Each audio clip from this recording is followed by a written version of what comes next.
live theater.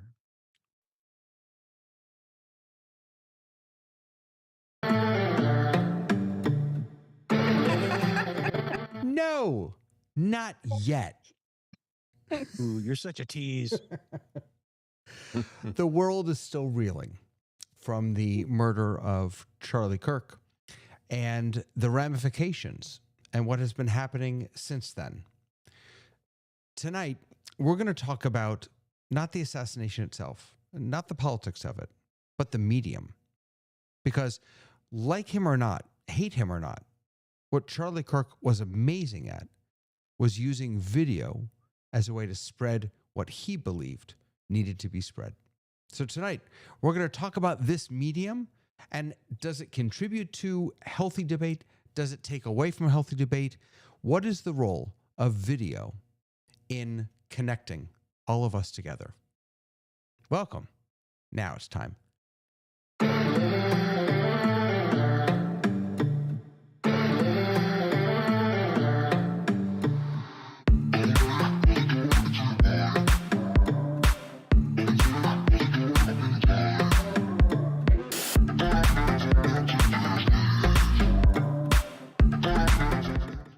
Hello, hello. Welcome, welcome. Good to have you here. Welcome to the Rundown. I've got some good friends with me today. By the way, I'm David. I never say that. I never say my name. I'm David. Hi. And I have some good friends with me here today, like Tamra. Hi, Tamra. Hello, hello. Hello. The best part of yesterday was chatting with you in Discord about how frustrated we were. I was being super nice. We're I of was course trying to talking be- about the Zoomtopia keynote, which was a little. We found moments of frustration in. But I feel it's necessary to say that the sessions were great. Like the sessions that I went to, and I popped into 5 and I listened to 2 others. And if they would have done that, then I think we would have liked the keynote a lot better. That's great. I went to 2. I got bored with one and gave up on the other. Sorry. Lots to That discuss. doesn't change the fact that I love Zoom. It doesn't change the fact. I And- think that's why we're critical of it. Right. Because we love it so much. Absolutely. Absolutely. There is one person that I'm definitely not critical of. Skyglees. Oh, hi. Not Hi. critical of you and your apple trees.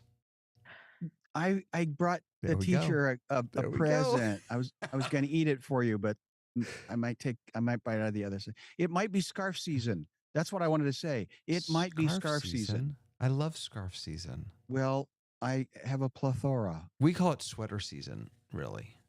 I called it the basement where the garage is so cold. I needed something to stay warm, and now I have I will have more scarves than apples in my future. That doesn't sound like too bad of a thing to have. No, but Hey, come, pick apples. And you have a little present behind you for Lois, that gorgeous bird feeder. That was the cause of such wonderful conversation. How you doing, Lois? I'm doing fine. I'm very pleased that Sky has such gorgeous bird feeders and 2 different kinds. He's going to get lots of different kinds of birds too. By the way, Lois, I was thinking about you because I just finished watching.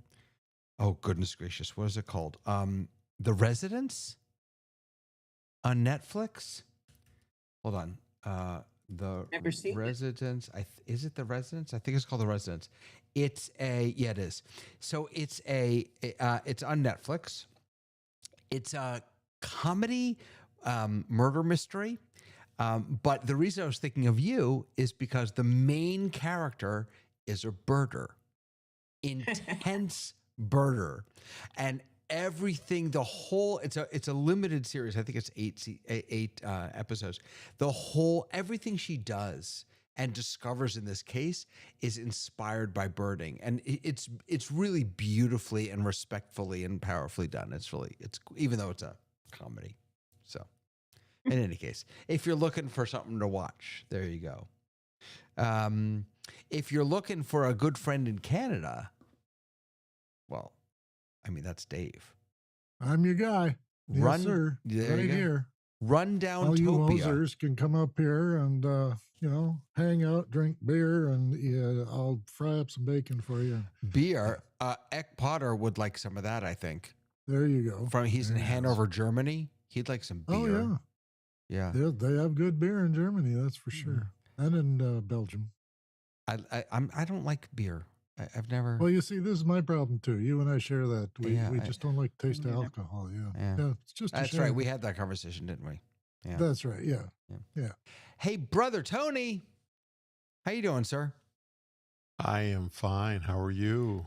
I'm good, but you're like you're cockeyed in my screen. I gotta fix you. Hold on. I think maybe I have a thing on. Oh no, I don't. You're just Go cockeyed. off center. Yeah, you're that's just all. cockeyed in general. It might be me. No, you're just roll your chair over to the left. That's all. You're good. You're beautiful. Okay. You're perfect in every way. How are you, sir? I'm good. No complaints. Feeling good? Feeling good. Good. Good. Looking good. That's a great shirt on you. That Yeah. is a great shirt on him. He's a good-looking guy. All right, let's get into it.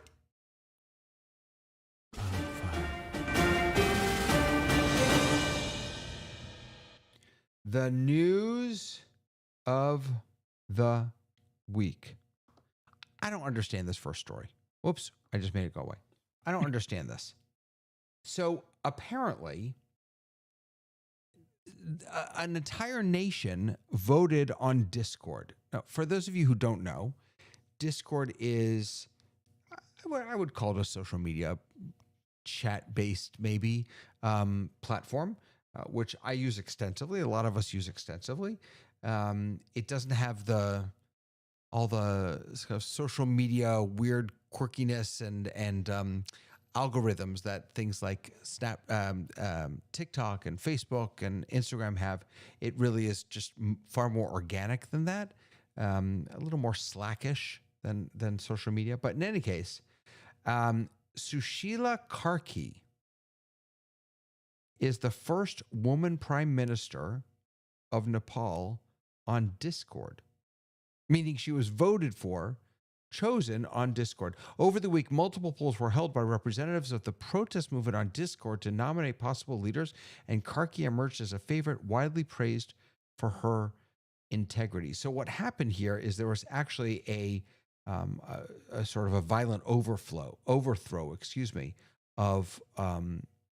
of the government, and so there were protests because many young Gen Zers were upset about the government's ban on several popular social media platforms. So that turned into being upset about corruption and unemployment and on and on. And once the violence started, the palace was set on fire in the Nepali government. Airports were damaged. The prime minister, 4 of his ministers resigned, and the military took over the capital. And then the very people who were pushing them out and wanting change went to Discord to hold an impromptu vote to pick their first interim woman prime minister. Now, the official election will happen on March 5th, 2026, but this is from The Independent, and this marks a moment for some of these tools. Yeah, go ahead, Lois. So I don't find this especially surprising because the young people have to have some way to communicate with each other, and holding meetings and getting on the phone and all of that stuff is really tough. But Discord is a place where you can get together, you can chat, you can talk, you can have agreements and disagreements, you can debate, you can do all sorts of things. So the fact that it was used to come up with a interim person to hold the office isn't surprising to me. The fact that it is the interim person and then there's going to be a real election, great. Yeah. New York Times quoted a 23-year-old content creator, Sid Gimiri, saying the parliament of Nepal right now is Discord. I've often wondered about, I'm sorry, go ahead. Who did I just cut off? No, go ahead. I've often wondered why, and I don't know anything about election security or election law, why we can't vote digitally like this. I mean, we do You're going to get into banking. that, David? Are you really going to get into Yeah. that? No, look, we bank digitally. We do healthcare digitally. I mean, I don't know. No, there's no problem with authenticating a person digitally. It is a problem when you have an entire country, community, whatever, and you say you can't vote except unless you have the tech. Well, no, I would never said that. I mean, as an option. Yeah, but I think that if we look a little bit closer into this particular election, now I don't want to talk about someone else's politics. I feel even weirder about that than talking about our own politics. But obviously, this seemed wild to me, so I asked for numbers from our friends in the AI community. And the server itself had 130,000 people on it with a 5 to 6% voting rate. And I've seen as low as like a 1.8% compared Really? to the population.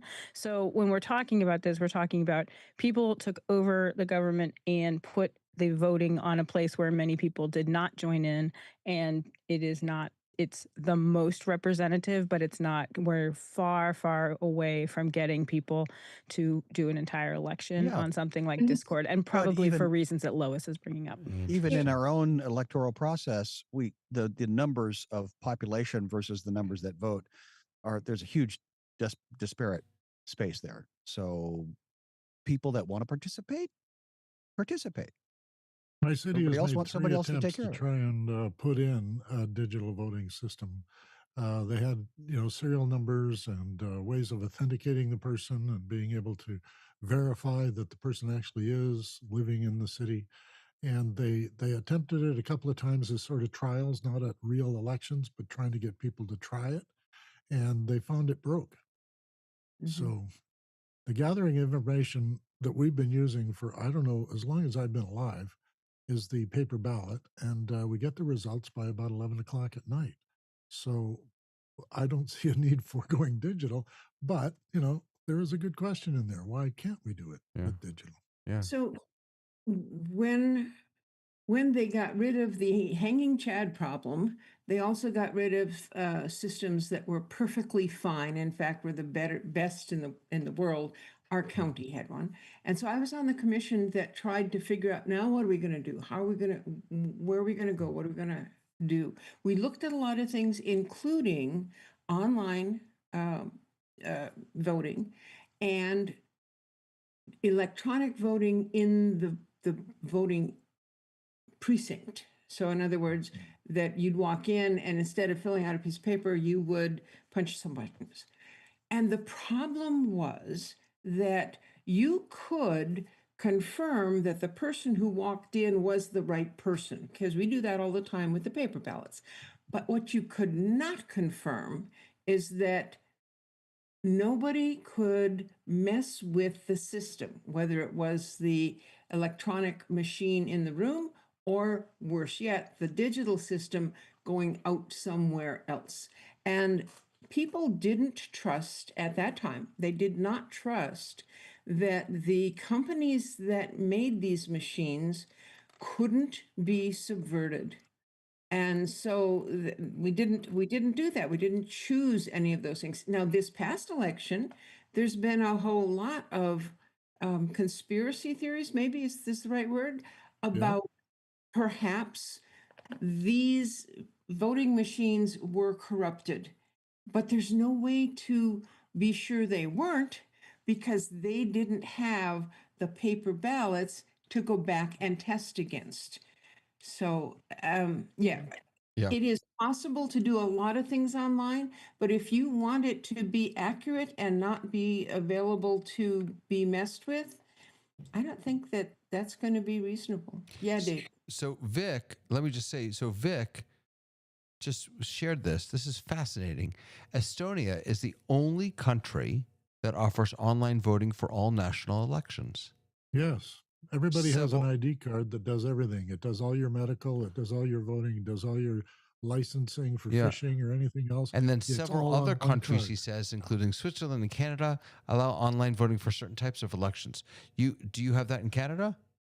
Yes, we have some jurisdictions that allow an electronic ballot, but Oh, primarily in seniors' homes. Actually, they bring a machine in and they take it around to all the rooms, and anyone who wants to vote can try. Yeah, fascinating. I did not know that. yeah, but it's That's a narrow different. band of people, right? Yeah. So that's different than being able to go from my house and voting in a place like Discord where anybody can Right. get to, right? So that's what I Oh think yeah, is so different, because yeah. we have both. We have kind of not a paper ballot really anymore, but a, you know, inky thingy.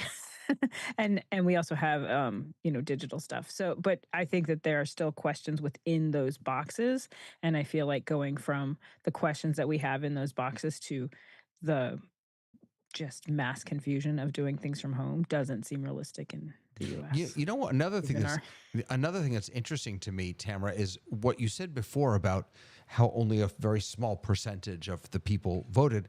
The fact that the the that the country accepted it, like that's that was I'm my next question right. to Perplexity. I was like, how did the country react?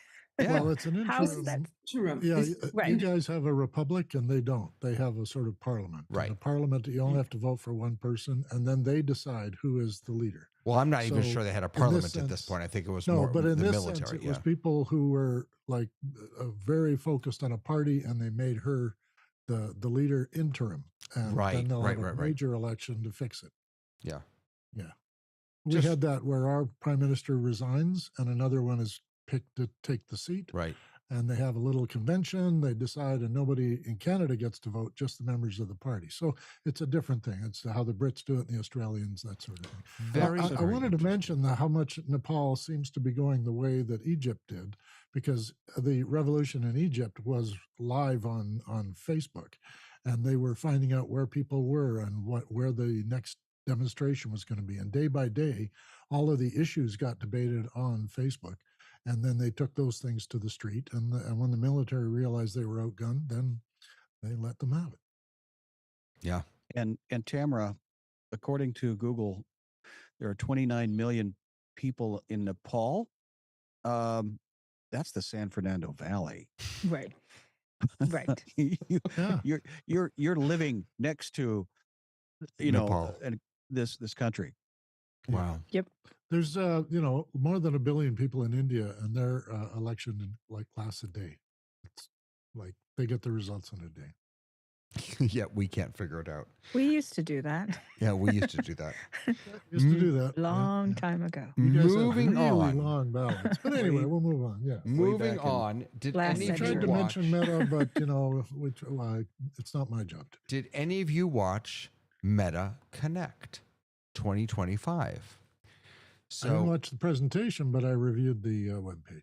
yeah, so I watched some of the presentation, and I just want to say from the get-go, I feel really badly for Mark. Is that Dave? Are you wearing your Meta glasses? These are my virtual reality glasses. Yes. So I feel really badly for Mark because none of the demos worked. Like it was really, I mean, I'm being a little hyperbolic, but I mean, it just, everything he tried seemed to fail. It sounded really cool though. So basically there, as I understand it, and we don't really need to get deep into this, but this is the big takeaway, right? This display-equipped smart specs make their debut. This is available. Like you can buy this now, and it has a smart display in it. It's got the speakers. They're made by Oakley. Wait, are these the ones? Oakley? No, these are Ray-Ban. The Oakleys are other ones. Ray-Ban and Oakley's for the A sports full ones. color display, cameras, obviously, all that stuff.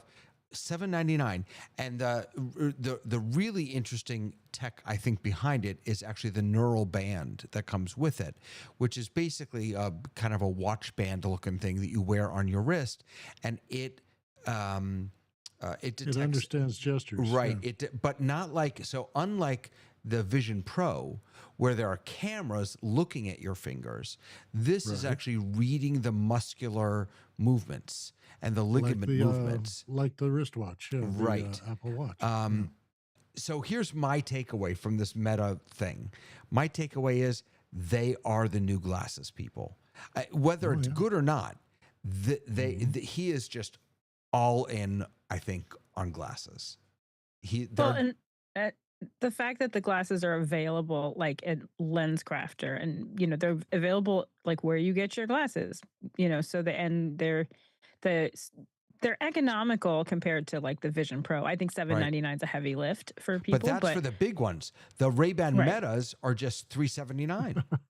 Have you bought glasses lately? I mean, come on, Yeah. $799 is like a regular pair. These are my reality glasses, Right. and they weren't cheap either. Yeah. What I really like about these glasses is that they'll scan a room and make a model of it. Yeah. And that's being worked on, and it's only sort of demo or alpha at this point. But that would be a real good feature, is to go into a room, look around, and be able to capture it. And then you later could show somebody where you'd been, like a museum or something else. And it would be really cool where, somebody can be in a place not a lot of people can get to. I don't know, top of Nepal, and they can bring back what it felt like to be there. And I'm really looking forward to that. The other thing is the camera's in the middle rather than a stereo view.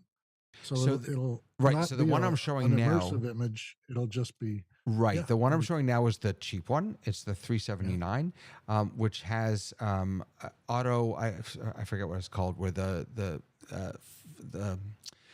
glass shifts when you're in the sun. I forget what that's called. Oh yeah. Photosynthesis. No. a tinting. Yeah. Yeah, it's like the automatic tinting. Photosynthesis? What are you talking about? And it's got this conversation thing where it will make the voice of the person you're speaking to larger louder. So that's the limited edition.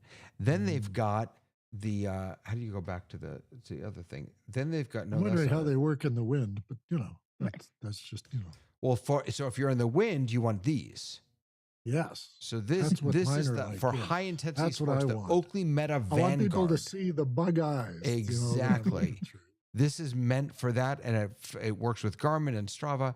And then you've got the fancy schmancy ones up here with a camera, which you can't see it right here, but the camera in the middle.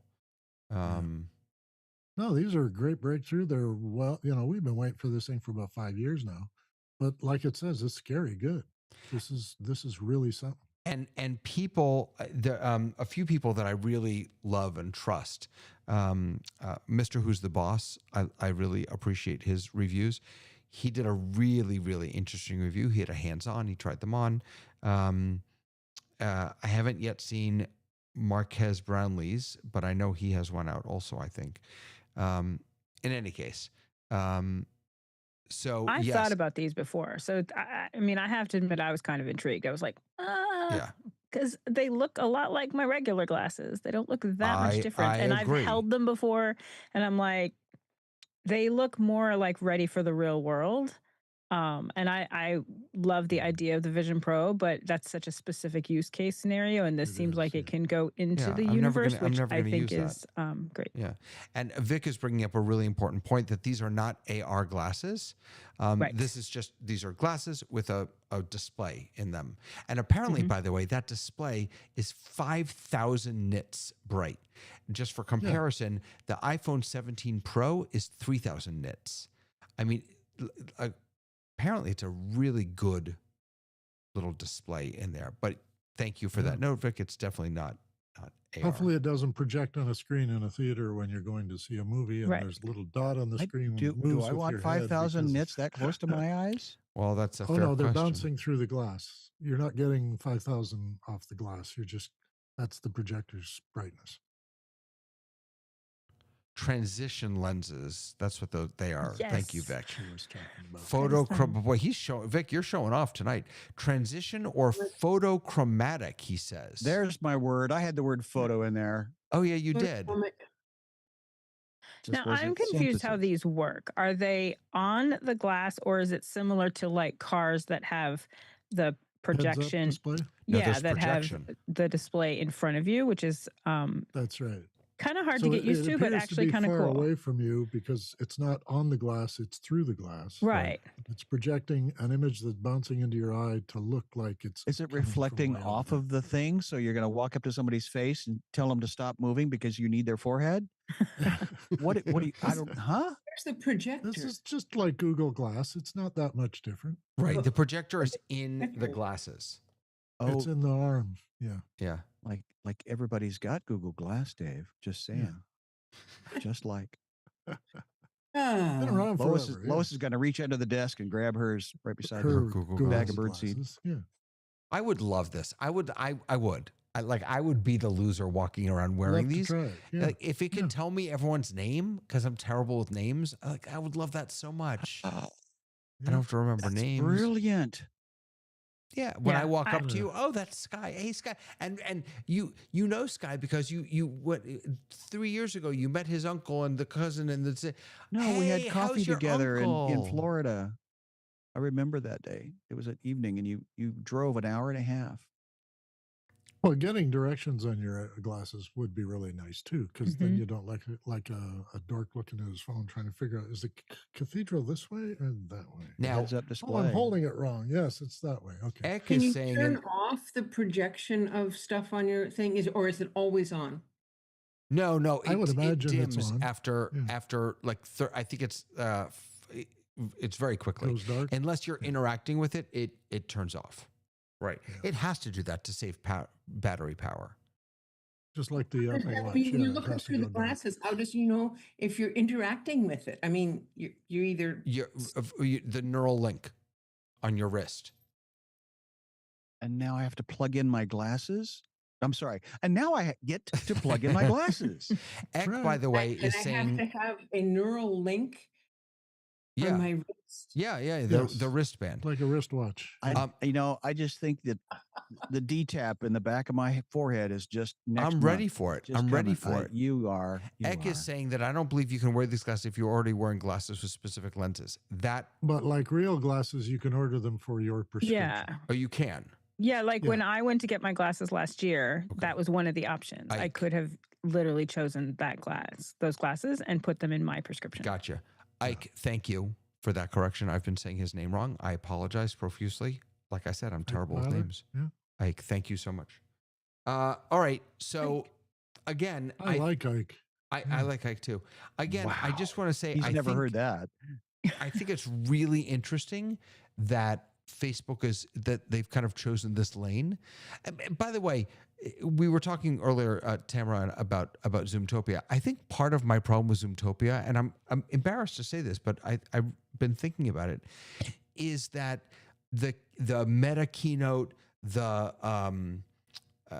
OpenAI, when they do keynotes, the Apple keynotes, they're giving us something. Like, I feel like they're giving me presents, and I didn't get any presents from Zoom. That's Right. what I was missing. Right. There's just too many audiences that they Right. were serving. I just, yeah. So in any case, all right, enough of that. Let's jump in to our main topic for today. So what are you laughing at? What are you doing? It's like no more fun. Now to work. No, we're good. now we have to Serious. go to work, right? Sorry. So- this topic is scaring me. Okay. So I don't have to tell people. Well, if you're not in America, maybe you don't know. Charlie Kirk is a very important, significant, and impactful conservative commentator and activist. I'm not commenting on what he believes, what he doesn't believe. That's unimportant. I'm trying to be objective here, and he had a tremendous impact on American elections and politics. In many ways, he was one of, if not the person responsible for President Trump being elected again, because of the young people that he was able to connect with and get out. And he did that. He went to college campuses. This was kind of his shtick. He would go to college campuses and put up his tent and say, prove me wrong or debate me or whatever. And then people would come up, and one by one, he would debate them. And sometimes there was real conversation happening there. A lot of times it was people yelling at him and him yelling at people. But all of it was videotaped. And all of it ended up on YouTube or TikTok or Instagram or Facebook or anywhere he could put it, and got millions upon millions upon millions of views, billions of pockets worldwide. YouTube, TikTok, X, they've turned public argument into this global interactive spectacle. Spectacle is a good word for it, actually, because that's a Yes. lot of what this was. So, and let me also just add to this that since his murder, by the way, it should go without saying, regardless of a person's politics, there's a wife and two children need for that that, are yeah. and there should never be joy in another person's death.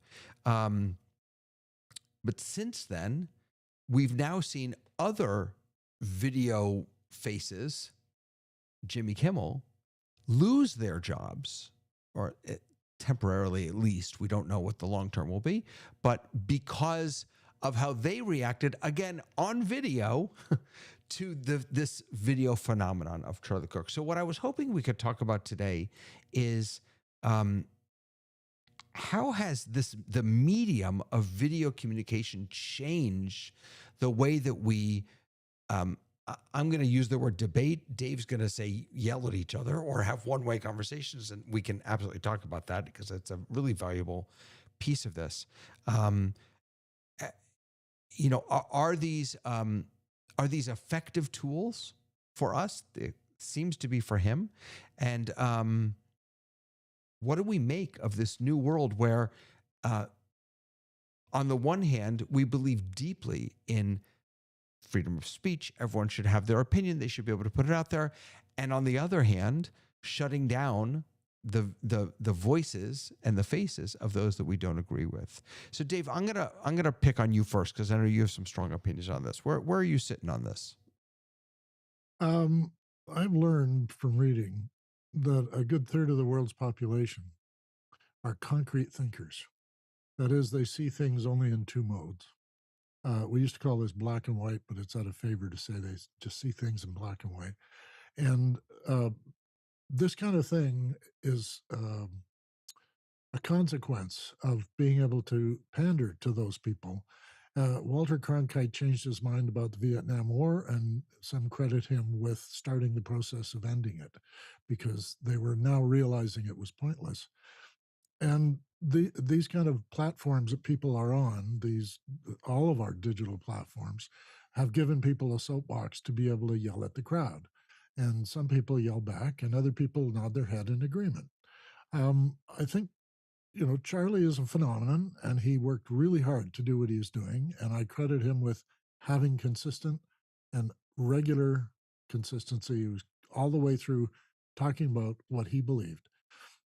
We have people who are saying things on TikTok, YouTube, and all that who may or may not believe. They may be trying to persuade you of something, and maybe to buy some health food nonsense.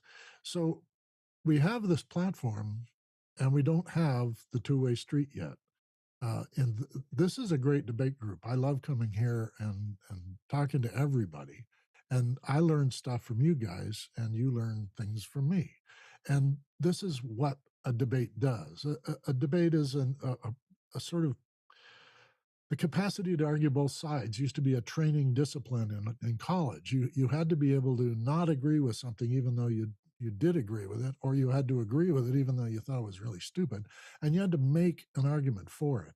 But it should be a conversation, not an argument. And the only thing the news media could do in their opinion pieces is put two guys on either end of a desk and have them argue.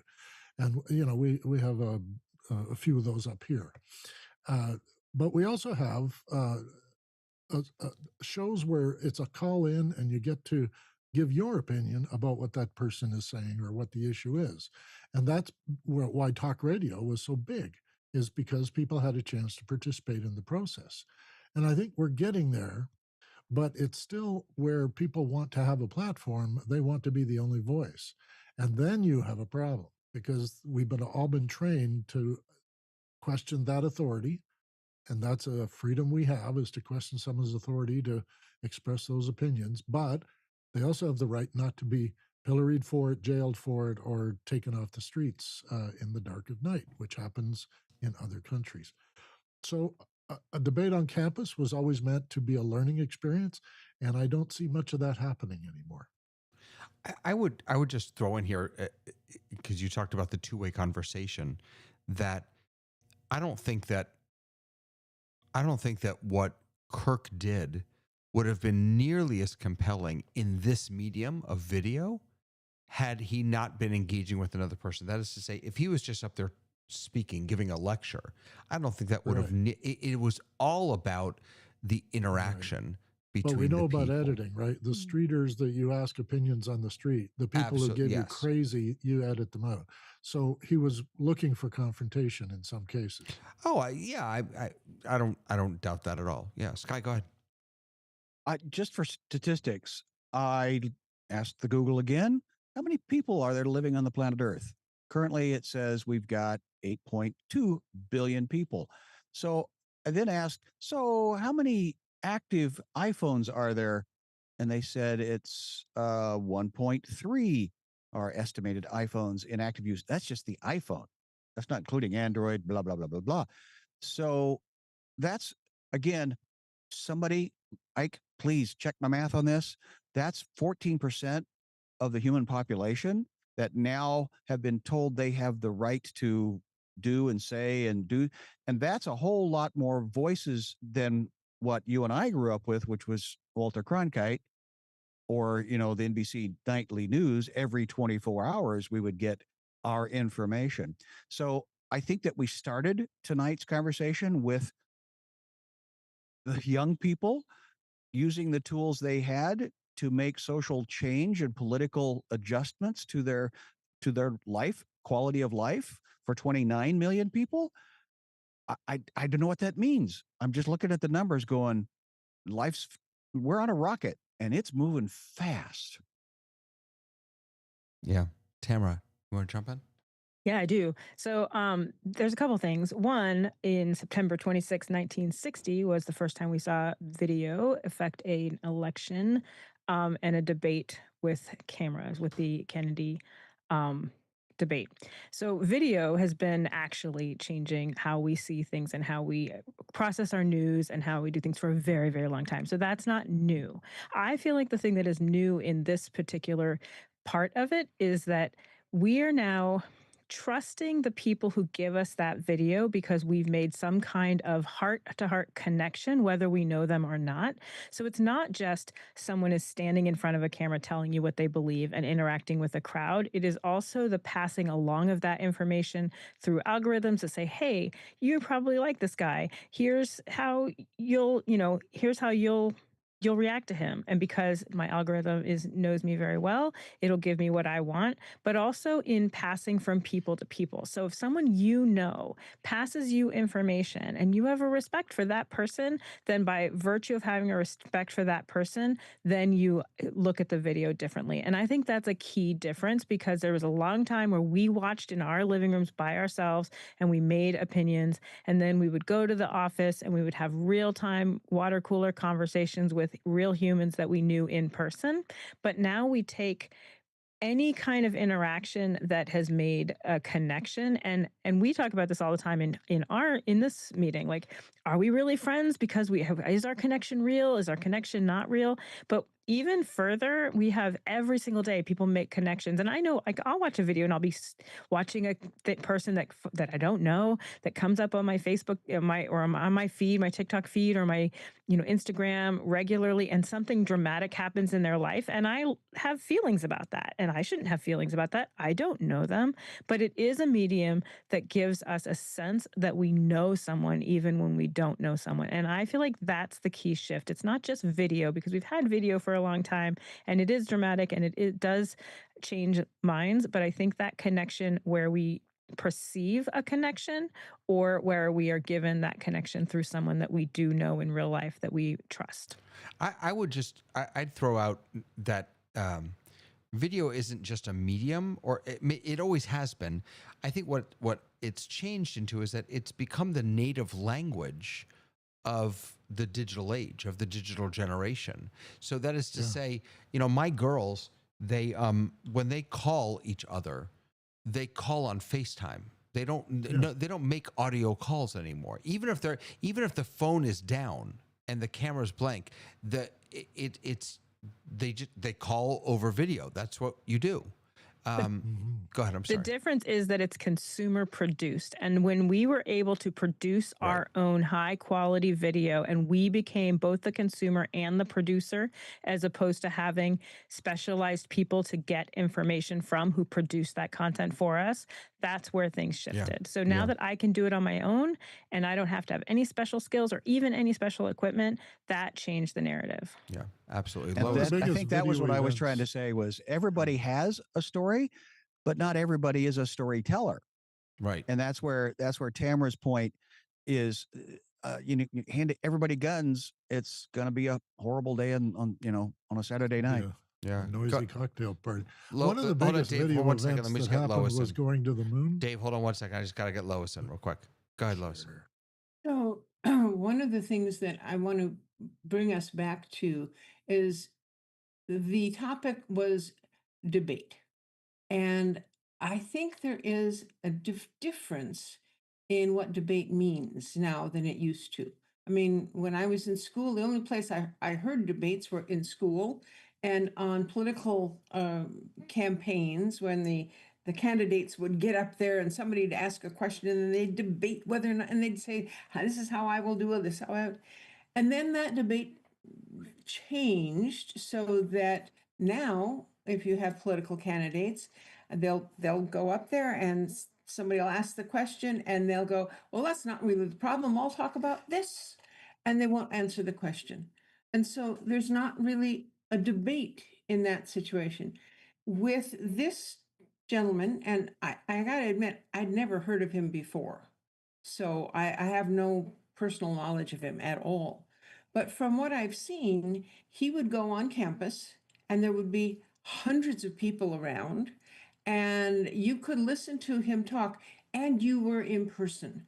So you were connected, as Tamara says, because you were physically in the same space. Even though you might have been in the back of the quad instead of the front, you were still physically in the same space.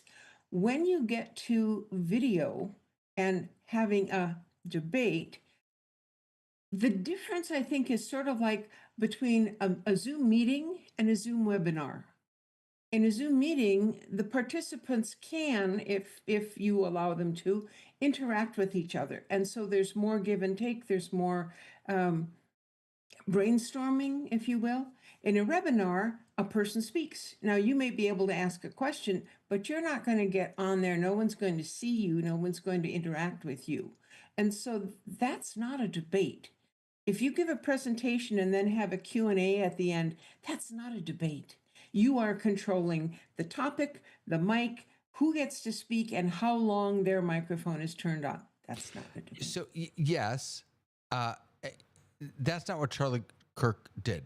Charlie, the whole point of this was to debate, I think, and it was an open mic. People can come, anyone can come up, walk to the mic, and say what and ask whatever they want. And if they're not really engaging in anything meaningful, then he would shoo them away. But I do also want to say, Lois, something about the audience that was there that you brought up, which is really important, is that the audience that was there, they weren't an audience. They were part of the show. We were the audience. The audience was the millions of people who were going to watch his TikToks and his YouTubes. So in many ways, I think that the way he crafted this, the way lots of political folks craft these, is, this is why when you see people giving political speeches, they're standing in front of an audience. That is to say, with their back to the audience, right? Those people they're not audience. They're part of the show. Stage dressing. Right, exactly, stage dressing. So these folks at his events, they're not stage dressing because they're active participants. And I know, Dave, I think you disagree with this also, that it was debate. I actually think it was. I'm not suggesting it was healthy debate or productive debate, but I think it was debate. Well, there's a park in London where we're people are talking allowed to or- bring a soapbox and attract a crowd. But That's what they're he did. never really considered to be an authority on anything. So he's pretty knowledgeable and he has a point of view, and he's trying to give other people access to that point of view. And that's fair. That's fair. But what he does with his video is different. So I wanted to mention earlier that, when the guys landed on the moon, they took a picture of the Earth. They started the green movement because we all suddenly realized what a finite place we have. And in the black of nothingness, there's this little blue marble that we all live on, and it's had a huge impact that is lasting and ongoing. So there is some things video does very well as a way of bringing people to a common understanding. But when it's manipulation, that's a whole different thing. And that's where you get in Jimmy Kimmel and all the rest. Is he trying to influence the outcome of things? Right. So listen to this question from Joe Kelly. This is such a good question. Do videos help bad ideas outlive their natural death? Or does the fracturing of communities into small tribes mean bad videos will continue to serve the narrow-minded? I love the tribe remark. Yes, that's exactly what's Yeah. going on. And I think both is true. Both is true. Yeah, both are true. The first part, I had thought about the first part because one of my first thoughts about this topic was the fact that when you say something on video, it's there forever. It's, when you put, not just video, I mean, lots of different media, but when you put it out there, when I just say it, that's one thing. People can forget what I just say. But when I record it, either in text or on video, especially I think on video, yeah, it doesn't die easily. But isn't that the debate that we're having now? What is it that we saw? And is it what Right. and this is back to Tamara's point.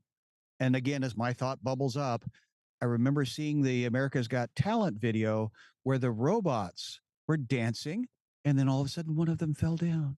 And again, it's a performance, and all of the judges are performers, and they've got all producers in their ear telling them who to laugh for and who to clap and who to hit the golden button for. But the empathy of the audience was, oh, poor robot, it fell down. So that we can be manipulated by a machine. Again, Ike, help me. Vic, what am I saying? Well, Vic actually is kind of said something I think a little similar, which is, I pressed the wrong button, which is a media consultant pointed out that Charlie Kirk was skilled at oratory, which resulted in many of his open mic debates to be unfair fights. He's a brilliant speaker and a really, really good debater. And yeah, a lot of these were unfair. And I think in some ways that was part of the point. He knew that he could win these, and he knew that it would be impactful. I don't want to say to embarrass other people. I don't want to suggest that was his goal, but look, that's what makes good video. What He knew makes who When his Jon audience Stewart was on was. the firing line, he had the third chair, and he says what they do here is impossible. There's more than two sides to every discussion. Yeah. There's more than two people in every concern, and he just wouldn't debate them because they weren't going to let him have any chance to debate. Do you remember? You remember when Jon Stewart went on what was the Tucker Carlson show with Yeah. Oh, when he was on that one, yeah, years ago? What oh my goodness! It was they had this long running show where you had the Republican and the crazy Republican and the crazy Democrat, and they would always yell about everything. Crossfire. And Jon Stewart went on and said, Can't we all just get along? Can't we all just talk to each other? Lois, and then I'll swing it back to Tamara. So video is just another tool that we use. And the things that are possible with it are wonderful and terrible. And it can be used or misused. If you like what's being said, then you are joyous that that was recorded and you can play it back again. If you don't like what's being said, then you wish that it was not possible to do that thing. But it's here. And video is just another tool. So when we're talking about, is video making things better or worse? It's the people that are making things better or worse. Okay. And we have this debate. I feel like we have this debate every week, which is a good debate to have. Yes, of course it's the people. And the method matters. Because people can't have the profound impact that a guy like Charlie Kirk has had without the medium of and the method of using video and social media and things like that. Before You got it before right. Yeah. Charlie Kirk was doing that, there were a lot of people who were doing radio shows, and they would have people call in and they'd get all upset, and that was the medium that was used at that time So, for the exact same purpose. okay, so let me ask you a question then, Lois.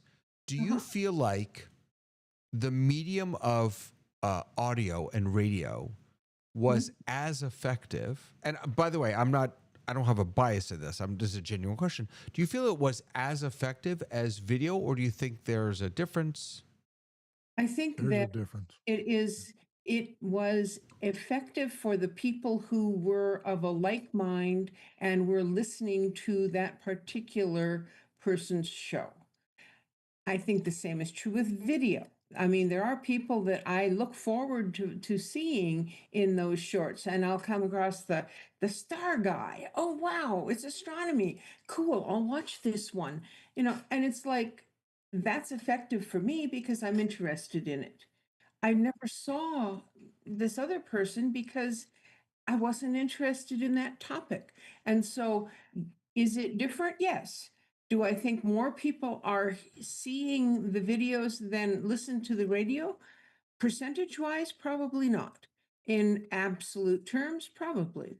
Yeah. Tamara, and then I'll hop on over to Sky. And Dave and Tony and everyone else. Just do a quick question. Do any of you listen to audio podcasts? Yes. See, I can't. I need a video podcast. I Can do you both. listen to a radio if you're driving in the car? No, I don't listen to the radio when I'm driving. I put on YouTube videos, and I'm not watching them. Of course, I'm driving, but there's something different. I don't know. Maybe I just need a light flashing in my face, but there's something about video that helps me pay more attention. Sorry, Tamara, I didn't mean to jump in there. No, that's okay. I think that one of alongside video is that people have learned how to use video to say what they want to say in a really effective way. So there's every time I turn on TikTok, there's always someone who like accidentally went viral, and I know people who have accidentally gone viral. But once they have gone viral, it's very quick learning curve as to how to keep going viral, because it's that kind of medium that allows you to really figure out the system a little bit better. We've been manipulating people with video for a really long time. And the people, it used to be professionals who manipulated you with video and advertising agencies and marketers. But the truth of the matter is the average person can do that now with not a lot of, not a lot of training and, not a lot of actual extra skills set, because that skill set is embedded in what we just by watching other people. The learning curve to learn how to do that is very high. I mean, it's very low. Like people can do that. And Charlie Kirk was a great orator. He set up a system that looked on the surface like a debate, and then he repurposed those videos to do exactly what he wanted to do with them because he knew his audience. He wasn't trying to find Lois's page or my page or, the pages he didn't want to find. He found the people he wanted to find, and he gave them exactly what they wanted to hear. So I think that using video is a great medium for that because it's so quick. You can now do it anywhere. You're like, no one's standing in line anymore. You can just flip through like 6 videos while you're waiting for, to get through the grocery line. So it's accessible, and it's also easy to manipulate because it's very easy to figure out who your audience is and how to give them what they want to have. Yeah. Sky, go ahead. I was just going to, Benjamin Franklin, for my belief, is that he also printed up flyers to hand out to literate people because you had to be able to read.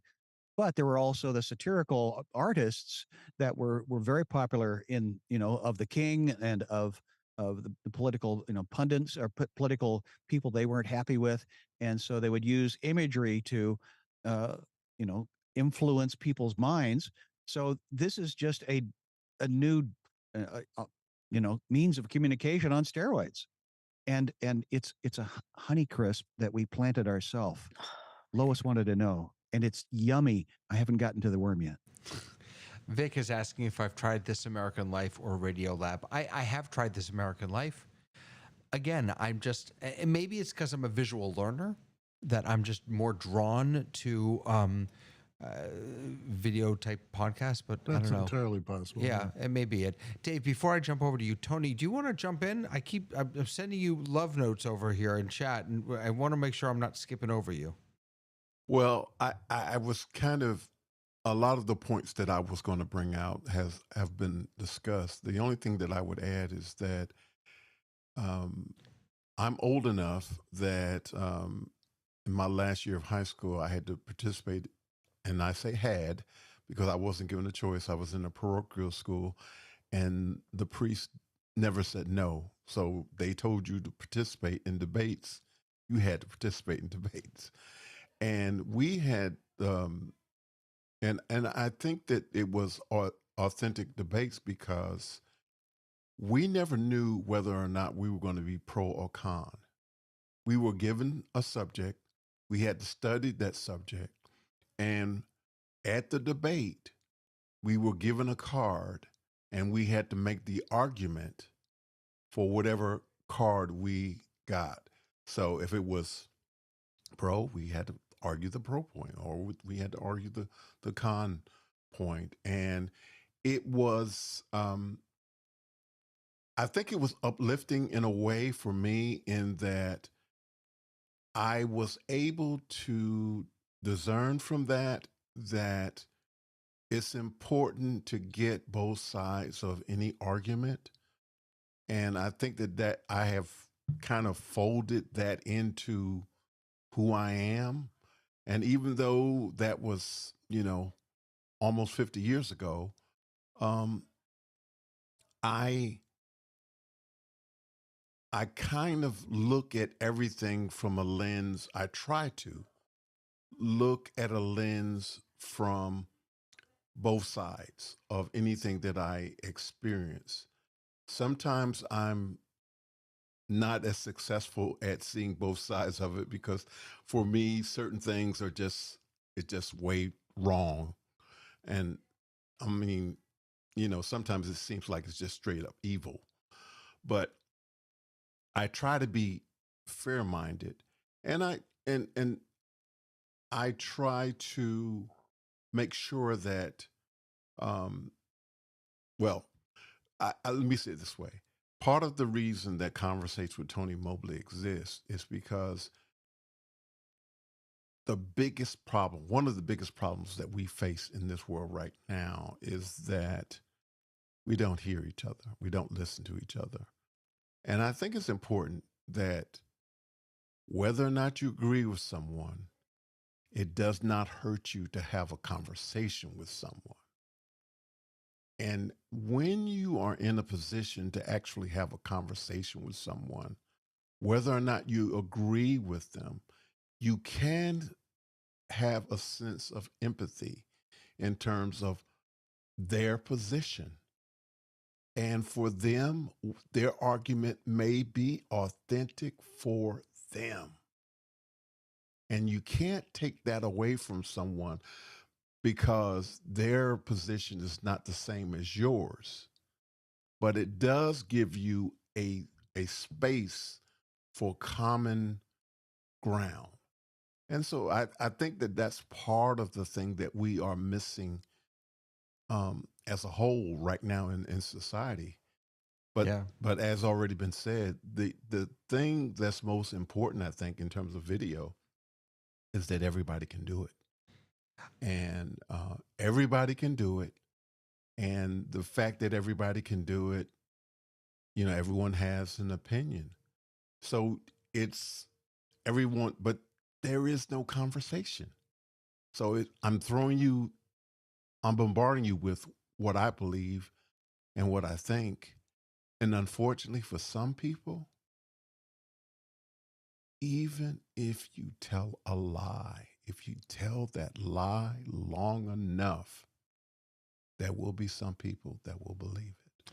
So, Yeah. Tony, the fact that you ended with that is pretty amazing, because what I was thinking as you were speaking is that video provides receipts, right? So if a public figure says something on video, they can't deny it later. Now, in fairness, our That was current before. political leaders are experts at denying exactly what's on video, but video provides receipts, and it does make fact checking and allow for archival scrutiny and things like that. So I mean, there's that's a piece of it. I also think, though, that you talked about being in school and having those debates. One of the things that I think, watching people like Kirk and others on video, one of the things that I'm not sure if the word contributes is the right word, but one of the things that it offers to us is for those debates to then happen outside of videos online, and here, like amongst friends, like we can have a conversation about what the TikTok that he put out there. And I think there's value in that also, in everyone putting those out. Dave, let me jump over to you. I wanted to go back to the question about whether radio and TV are different and different from what we're doing today. And I think we've forgotten that it was programmed, programmed radio, programmed TV, prepared and scripted. And even if it's a phone-in show, it had a theme. I kind of blame Oprah for breaking TV because she flipped the cameras around to point at the audience. She wanted the audience to drive the show.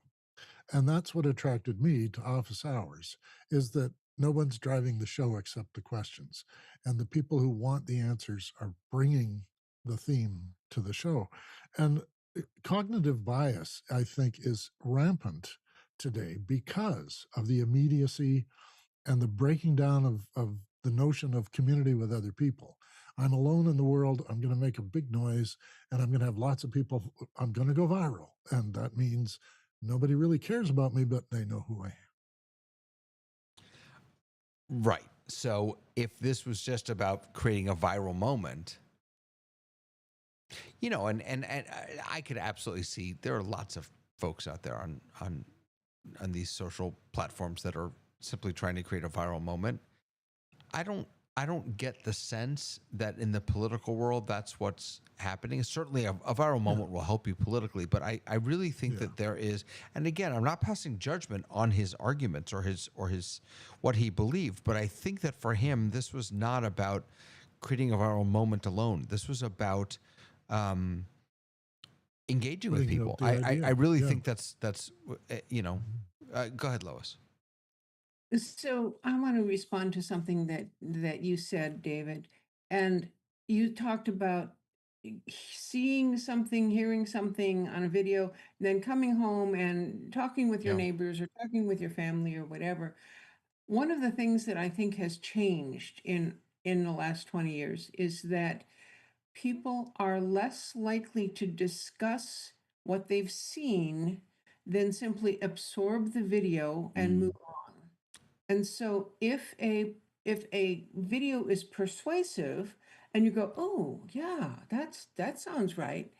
I don't see that people these days are then turning around and going, "What do you think about that?" I think that's the piece that's changed. We're believing it. Somewhere in here, I think, Tamara, it may have been you. Someone put a comment about these influencers that we come to. We trust them so much that we don't question what they tell us.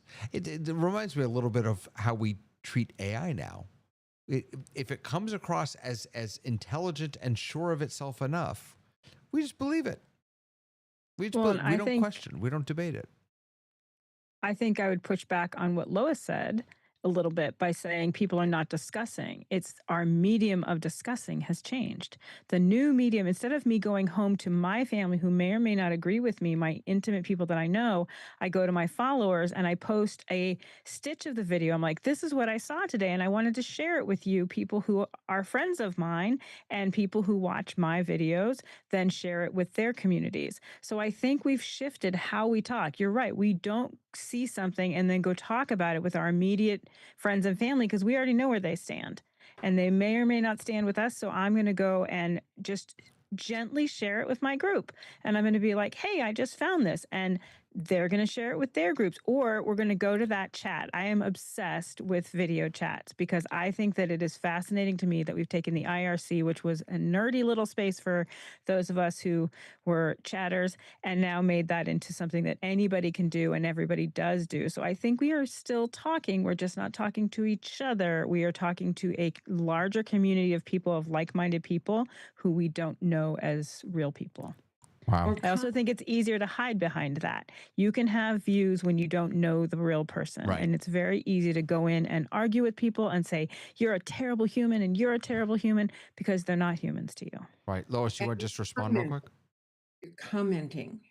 And I think that's replaced. Commenting Correct. versus Yes. debating. You comment on something, and you may not even have read the whole thing or listened to Yep. the whole thing or done anything, but you go to the comments and you can comment. You know what? That's a really important point. That the last piece that you said. First of all, both important points: commenting versus debating, but also not listening to the whole thing, not reading the whole thing, and just you hear something and then we immediately have to respond to that thing. Amazing. Tony and Sky, go ahead. No, I was just going to say again, it's lack of conversation. I think that is what is more wrong with us right now. There is no conversation. People don't necessarily have to agree with each other, but conversation is important. But can't video help with the that, way Tony? in which you break walls down. Can't video help with that? This medium? Absolutely. Yeah. But you have to be willing to have a conversation. There's a difference between conversation. We are having a conversation right now. But you could very well just be the only person here and continue to talk, and not give I tried to do that show. anybody. Alex didn't go You for tried it. You could you could try to limit our responses, but you give us an opportunity to engage, and there's a back and forth. It's not one-sided, and so that's and by the way, for what it's worth, Tony, a lot of the times that I push back and argue with you, it's not actually because I disagree. It's because I value the debate and the conversation. I always learn more when I'm challenged, and so I like pushing back to learn.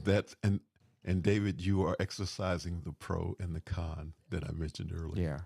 Yeah. Sky, go ahead. What's the exercise? Isometrics.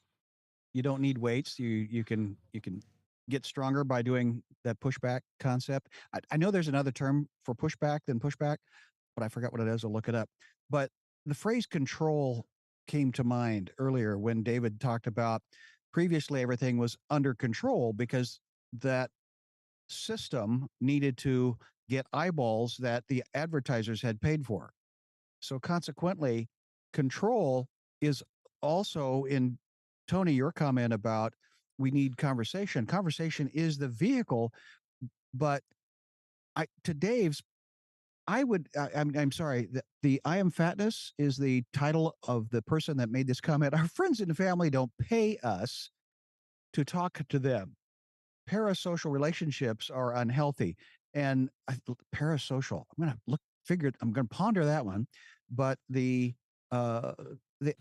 theory that there might be a way of me getting paid. I'm going to tell Dave this, and Tamara, and Lois, and Tony, and Victor, and Joe Callie, and Ike.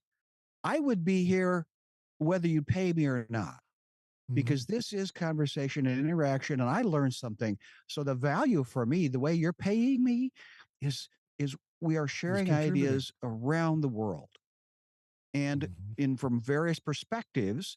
And I think Tony mentioned that we learn. Well, no, I'm sorry, Dave mentioned that we learn from each other because we've all been in different parts of the world. We've all been different experiences, walked different challenges, and we're humans. I think that's the one uniting factor. We all bleed the same red blood.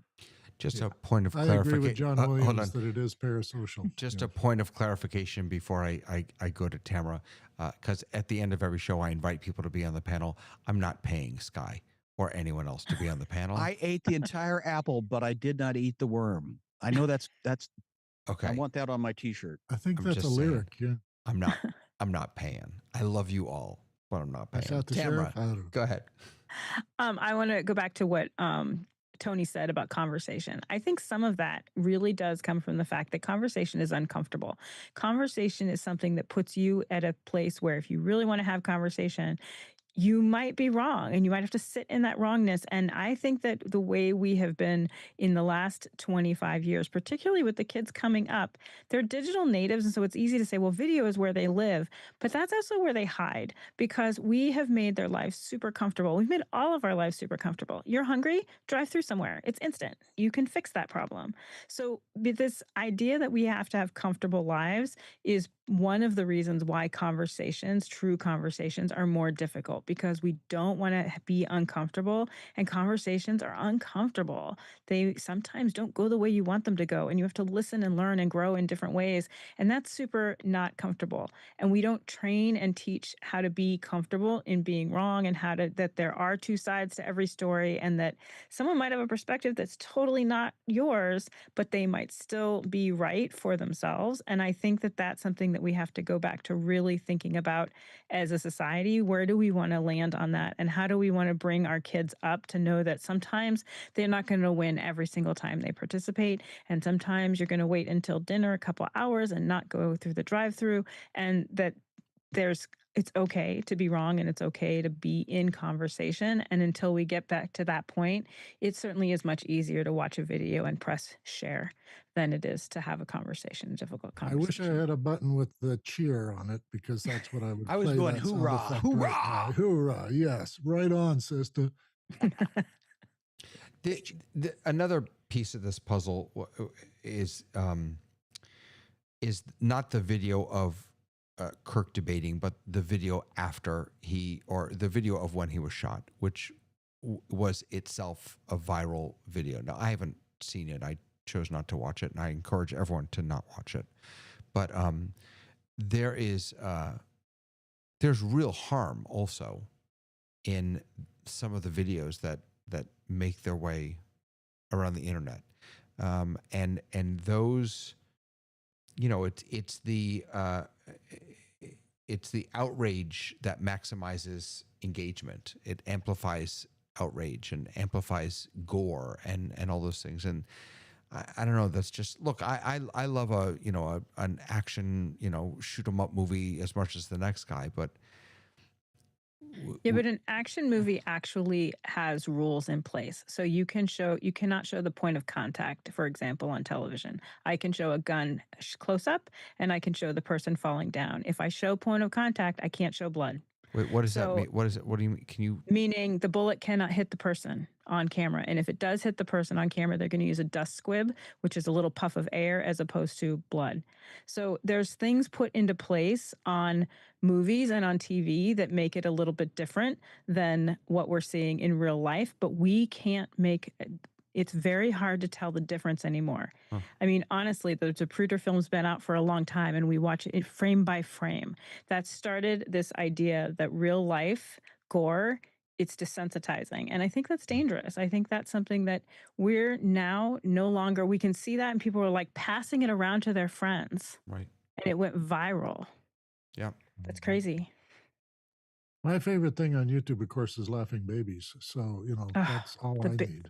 The laughing babies. The AI babies, that AI with Auntie Linda. Well, no, the real laughing babies, like the real thing. Dad is making a funny noise and the kid just laughs over and over.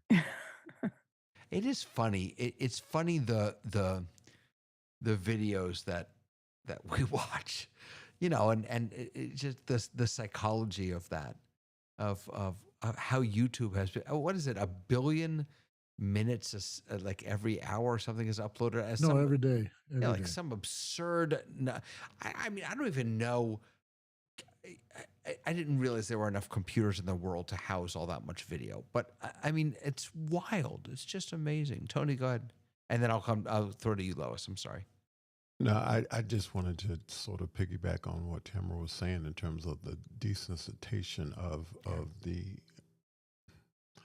the things that we see that are on video that are horrible. I think that is something that we need to think about, in terms of, in a way, it is kind of and I hate to say it like this, but in a way, I think that showing him being shot could inspire a copycat. And we need to be mindful of things like that, because there are people who are suffering. And when I say suffering, I mean mental health issues. And to see things like that can embolden people to do harm. And I just, and the other side of that coin too, though, is from a larger point of view, in terms of people continuing to push our buttons in terms of difficult and hard things, desensitize us as well. And so we need to be aware that that is happening to us every day. Yeah, absolutely. Lois, I'm going to give you the last word. Oh, that's a hard one to follow, Tony. Okay, to lighten up a little bit, I think that the biggest change I see in the past year and a half, 2 years, something like that, is that we've gone from long form videos to short form videos. And so wherever you go to watch them, there are these little tiny things, and they're up there for a minute, and then there's another one, and then there's another one, and then there's another one. And we see a lot of different things, but each of us sees the collection that has been presented to us because they think that we'll like them. What I'm finding is all these little shorts versus watching a half 20-minute half hour video. It makes me be unaware of who's doing what. If I see a long video and it's from a particular person and I watch that, I have a little more feeling of connection. When I see these little shorts coming, I haven't even got a clue who made them. There's no place to go to get more of, it's just, whoa, what happened there? So I think that's one of the changes that has happened recently, is that we are less connected with all these shorts. Yeah. Lois, you mentioned change. Mhm. So we are. Some of you know my day job. I'm a rabbi. And we are coming up to the High Holy Days, the big ones, the ones where I'm not going to comment. The big ones. They start next week. And so for us, this is a time of introspection, retrospection, thinking about how we can change and do better and grow and become what we're meant to be. And so I wanted to share with you all that next Thursday, our theme is going to be the role of technology, or reflecting on growth and change in the digital age. How does technology, which is by definition itself a growing, a becoming, an exploration of what could be. How does that help us do that work internally in our communities? So that's what we're going to focus on next week. And then the week after that is actually the end of the Jewish holiday of Yom Kippur. And it's the one day of the year that I really can't be online. So we're not going to meet in 2 weeks, but we are coming up to our 1 year anniversary. October 24th was our first episode. And so our 1 year will be on October 23rd. So just about a month and a few days from today will be kind of exciting. We're going to hit 52 before then, but somehow that's the 1 year anniversary. I'm staying 39. I'm sorry. I don't know. Yeah, I'm with you. I'm with you. Joe and I Am Fatness and Vic and Dahlia, my daughter, and Ike, and everyone who's watching and commenting. Dahlia needs to come on the show sometime. Dahlia does need to come on the show. And Andy, hey, Andy, good to see you. Everyone who's commenting and watching along with us and playing the home game of the rundown. We appreciate you. We're really glad that you're here. And I appreciate my friends. I'm so glad you're all here. So this week, think about, I'm so glad you enjoyed that, Apple. Think about what change is necessary in your life and how can technology maybe help you get there. Yeah, exactly. By the way, just as an aside, one of the things that at Zoomtopia, in fact, a big piece of what they talked about at Zoomtopia was, I'm forgetting the name of it now, but the self-help, there was a counseling. BetterHelp. BetterHelp, is that what it's called? Yeah. And they made a big deal out of the fact that Zoom is actively engaged in helping people change and grow and find a sense of peace and healing. So I see you. I see you. I see you. I All see right, my Tony. friends, have a lovely rest of the day. See you next time.